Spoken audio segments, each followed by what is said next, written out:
안녕하세요. 코인포럼입니다. 숫자 하나로 시작할게요. 3조 달러예요. 한국 돈으로 약 3경 9천조 원이에요. 한국 GDP의 약 20배예요. 이게 리플 프라임이 2025년 한 해 동안 처리한 기관 거래량이에요. 그 플랫폼이 이번 주 코인베이스 파생 상품 전체와 손을 잡았어요. BTC, ETH, 솔라나, XRP 선물이 전부 24시간 기관 거래가 가능해졌어요. CFTC 규제 하에서예요. XRP가 이제 골드만삭스, JP모건 같은 기관들이 쓰는 청산 시스템 안에 들어갔어요. 그런데 가격은 아직 1달러 40센트대예요. 오늘 영상 끝까지 보시면 왜 이 한 주가 XRP 역사에서 중요한 전환점인지 이해하실 거예요. 3월 5일 리플이 조용히 발표를 하나 했어요. 리플 프라임 플랫폼에서 이제 코인베이스 파생 상품 전체를 거래할 수 있다는 내용이에요. 비트코인, 이더리움, 솔라나, XRP 선물이 모두 포함되어 CFTC가 규제하는 미국 합법 시장이에요. 청산은 노달 클리어라는 미국 청산소가 담당해요. 기관들이 XRP 선물을 기존 포트폴리오와 같은 플랫폼에서 같은 청산 구조 안에서 거래할 수 있게 됐어요. 단순한 거래소 상장이 아니에요. 기관 인프라의 핵심 레이어에 XRP가 들어간 거예요. 그리고 같은 주에 리플 프라임은 DTCC의 NSCC 디렉토리에도 공식 등록됐어요. 이 두 가지가 같은 주에 일어났어요. 오늘은 이게 무슨 의미인지 하나씩 설명드릴게요. 면책 조항입니다. 이 영상은 교육 목적이며 투자 조언이 아닙니다. 암호화폐는 고위험 자산이며 모든 투자 결정은 본인 판단과 책임해 하시기 바랍니다. 리플 프라임을 이해하려면 히든로드부터 알아야 해요. 히든로드는 글로벌 프라임 브로커리지 회사예요. 기관들에게 청산, 파이낸싱, 위험 관리 서비스를 제공하는 회사예요. 쉽게 말하면 헤지펀드나 자산운용사가 거래할 때 뒤에서 모든 결제와 청산을 처리해주는 금융 인프라예요.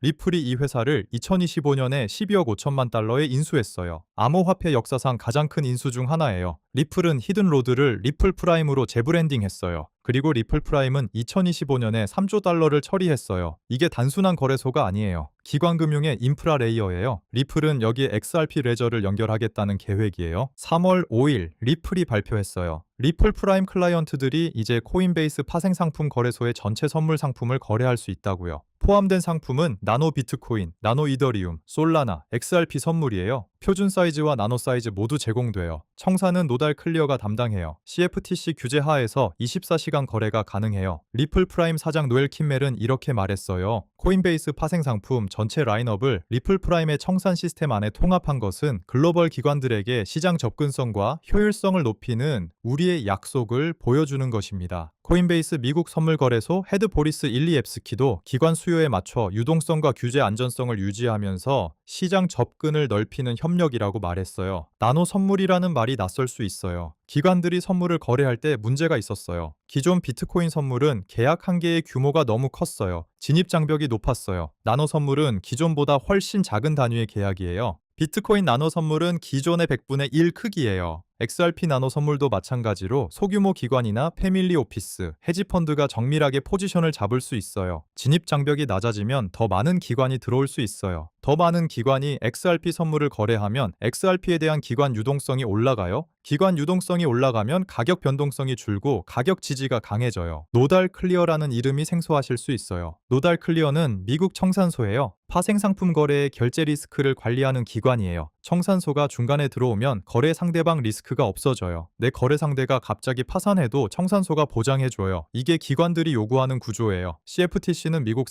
상품선물거래위원회예요. XRP 선물이 CFTC 규제해서 거래된다는 것은 XRP가 미국 금융 규제 시스템 안에 들어갔다는 의미예요. 규제 컴플라이언스 팀이 있는 대형 기관들이 XRP 선물을 기존 파생 상품과 동일한 방식으로 관리할 수 있어요. 이게 기관 채택의 핵심이에요. 규제 불확실성이 사라지는 거예요. 이번 주에 두 가지가 동시에 일어났어요. 3월 2일 리플 프라임이 DTCC의 NSCC 디렉토리에 공식 등록됐어요. NSCC는 미국 증권 청산 결제의 핵심 인프라예요. 리플 프라임이 이제 미국 주식시장과 같은 청산 시스템 안에 들어갔다는 의미예요. 그리고 3월 5일 코인베이스 선물 전체가 리플 프라임에 통합됐어요. NSCC는 증권 청산이에요. 코인베이스 선물은 파생상품 청산이에요. 둘 다 같은 주에 완성됐어요. 리플 프라임 CTO 출신 데이빗 슈워츠가 NSCC 소식에 중요해 보인다고 반응했어요. 가볍게 말하는 사람이 아닌데 그 말을 했어요. 이 두 가지가 합쳐지면 XRP는 이제 미국 금융 시스템의 증권 청산과 파생상품 청산 양쪽 모두에 발을 들여놓은 거예요. 리플이 최근 1년간 무엇을 인수했는지 정리해 볼게요. 히든로드 12억 5천만 달러, 글로벌 프라임 브로커리지,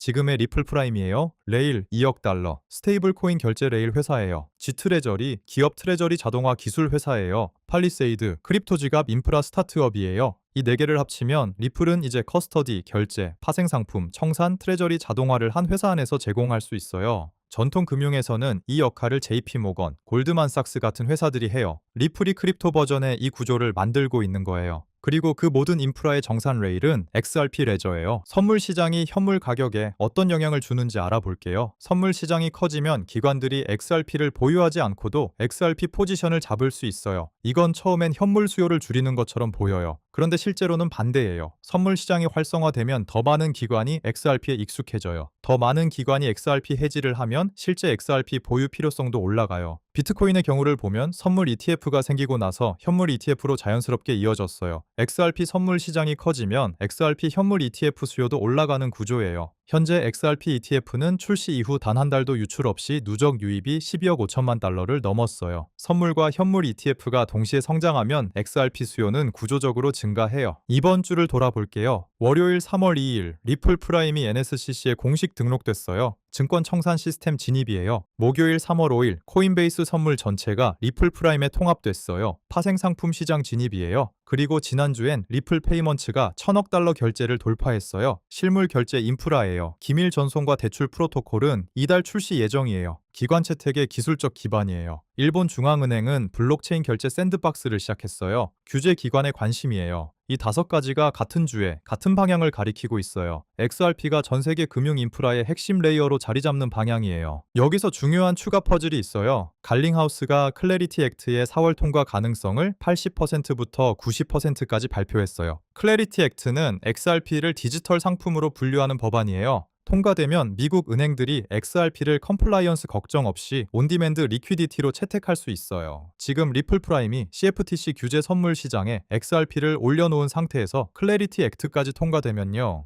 선물 시장의 기관 수요 플러스 현물, ETF 유입 플러스 은행, 온디맨드 리퀴디티 채택이 동시에 일어날 수 있어요.